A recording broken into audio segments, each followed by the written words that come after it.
Hello and welcome again to Kingdom Herald Initiative channel. Today I want to talk about something that I believe will take your productivity in the new year to a different level. During the global recession in 2008, there was a particular man in America. His name is Pete Mockaitis. He suffered a lot of losses. He lost his job, lost his finances. He became depressed. And in this process, in this state of depression, he was inspired by a particular motivational speaker, and he decided to pick himself back up again, and he decided to do a research on the lives of successful people in America, millionaires or around the world, even millionaires, billionaires, or maybe those people who were not much affected by the recession. He studied the lives of those people and observed a pattern of habits in their lives. He looked at all these habits and saw that these habits were consistent in the lives of those successful people. He inculcated these habits into his lifestyle, and his life turned around within 2 months, as he said. Now, he put these habits together in an acronym that he called SAVERS.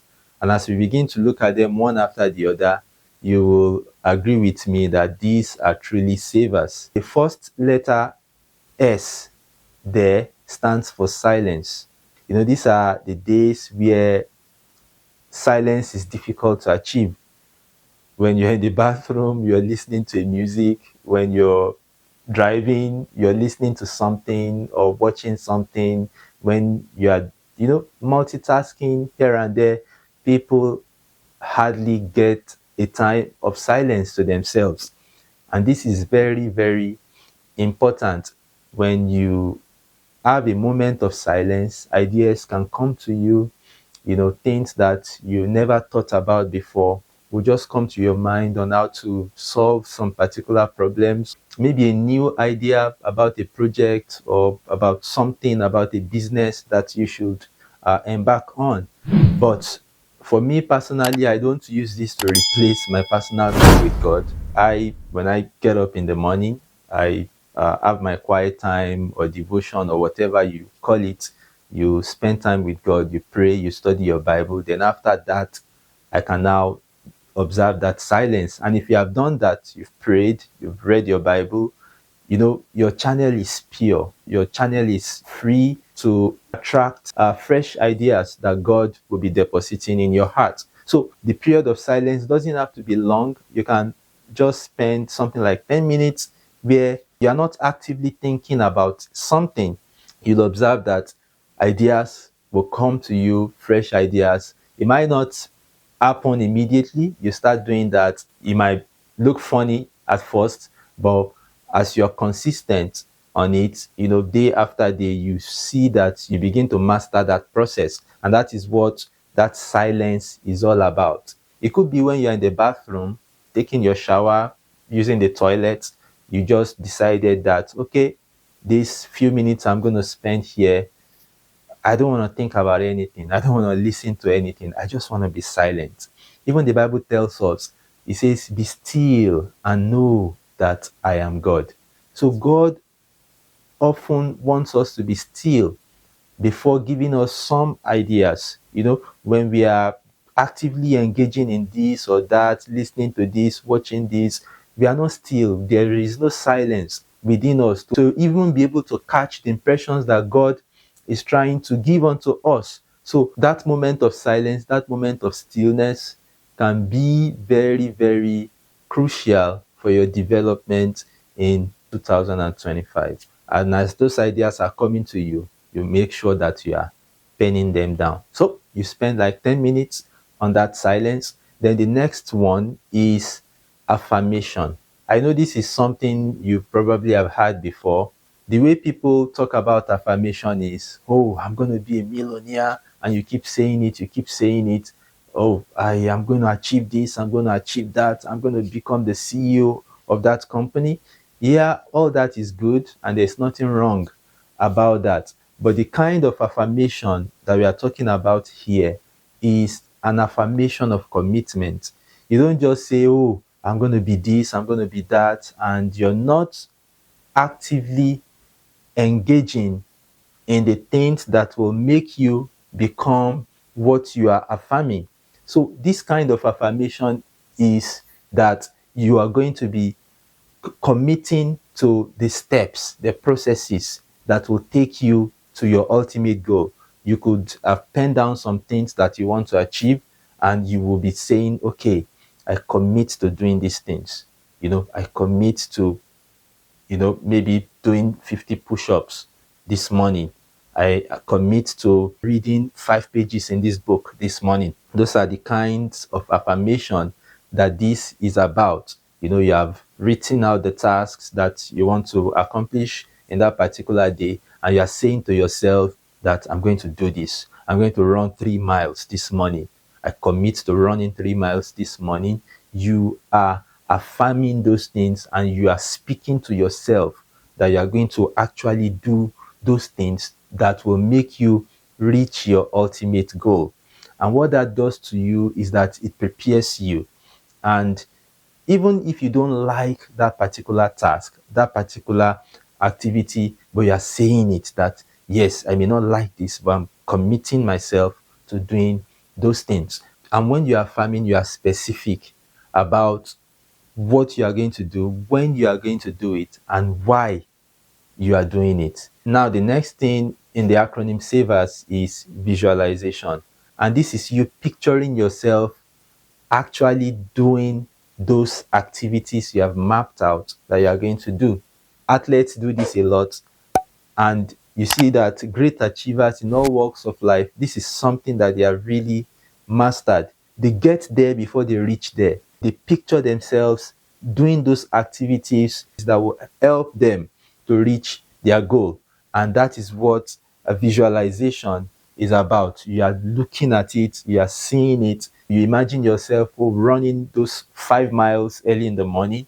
It's something that is not easy. You don't like it. Visualize yourself happy doing that thing that is difficult, that you naturally would not like to do. You don't just visualize the result, you visualize the activities that will get you those results that you are looking for.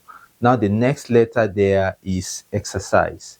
Exercise is very, very important, and it's not something that you have to spend hours on. You could have a different plan for your normal workout. You want to build muscles to increase your endurance. You could have a different plan for that. But the exercise that is included in these 6 morning habits of high achievers, this kind of exercise shouldn't take you too much time. In fact, there is an app that is called 7 Minute Workout. I have that app on my phone, and you can just do those exercises for 7 minutes. And what that does for you is that it promotes the flow of blood, all across your body to your brain. It makes you very alert and active. And scientists have proven that the effect of exercises or just a small amount of workout on your brain can even last, for more than 24 hours or thereabout. And like I said, you don't have to spend too much time on this. Maybe 5 minutes if you don't want to use the 7 minutes workout app. It's just to get blood flowing across your body to your brain, get you alert and active, and make your memory and brain to be sharp and ready to assimilate things. The next thing there is reading. A lot of problems that we are facing in life, some people have faced them in the past, and they have put the solutions in books. So there are several kinds of books that you can read: self-development books, spiritual books, and professional books as well. So commit to spending maybe like 10 minutes in reading a book a day. And if you look at the ripple effect of that, if you spend 10 minutes a day in reading a book, in the course of a month, you've spent 300 minutes, and that is like 5 hours you've spent reading a book in a month. If you look at that over the course of the year, you would have gained a lot of knowledge from books. When it comes to reading, you need to understand that 80% of most books is just trying to explain the important 20% of that book. If you have that at the back of your mind, you don't pay too much attention to everything. Yeah, of course, you pay attention to what you're reading, but you are looking for that most important 20%, and that is what you want to retain. So when you keep that at the back of your mind, when you are reading books, you have that understanding that what I'm reading currently, is it part of the 80% or is it part of the 20%? And when you get to the aspect, any aspect of the book that belongs to that 20%, you want to really focus your attention on it and make sure you take proper note of that so that you can apply it to your life. Another thing that can help you in reading is, many people read a lot of books, and if you ask them a month or 2 months later, they've forgotten. Some people can read, a lot of books in a year, and at the end of the year, they can't even say anything they have picked out of those books that they have read during the course of the year. Now, the secret is this: when you're reading, I know the general habit is, oh, you read, you underline, you read, you write. No. So the best way to do it, especially, like I said, for self-development books, is you read and you don't write while you're reading. So when you read, you can read a couple of pages or a couple of paragraphs, and then you pause, and then you try to write down what you learned from what you have read. So you are forcing your memory to recall those things that you have read. That process of recording also reinforces the process of storing that information in your brain. And that is how we benefit from reading. And so if it's just 10 minutes, you can spend reading in a day, and that 10 minutes, those 10 minutes are consistent, it is enough, and it's going to transform your life a great deal.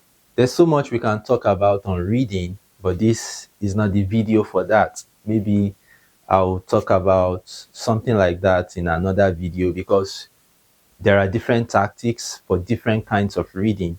When you are reading an academic book or a career technical book, the strategy might be a little different from when you're reading a self-development book and stuff like that.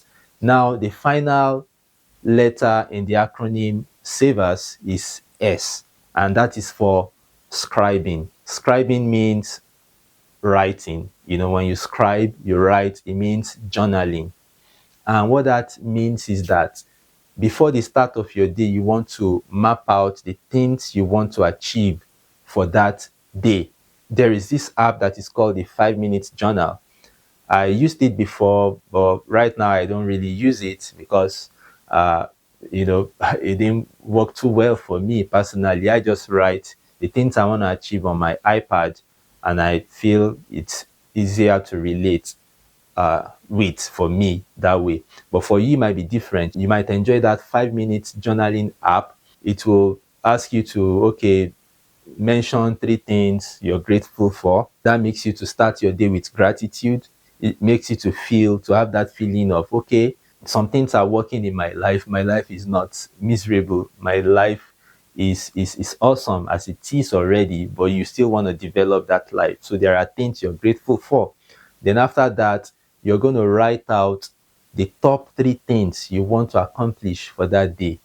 And so whether you use the journaling app or you have your own personal journal that you're using, you write out the things you want to achieve in the course of that day. And then out of that list that you have the top 3 most important tasks that you think will have the biggest impact.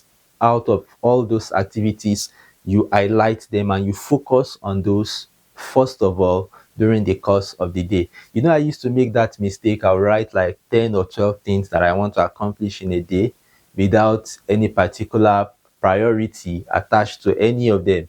And when I accomplish maybe like 7 or 8, oh, I'll be happy. But in the real sense of it, out of the top three most important tasks, maybe I've only done one, and that was not helping. But when I found out about this method and I started focusing on the top three most important things, you see that your productivity is going to increase. So there you have it, the savers technique. It only takes about 35 minutes, and you could go longer than that depending on how much time you want to spend on reading. Let me know what you think about the savers technique and if you are going to commit yourself to using this in 2025. Thank you again for joining me. Please like this video, please subscribe to our YouTube channel, and share this video so others can also benefit. Thank you, and I will see you again next time. Bye.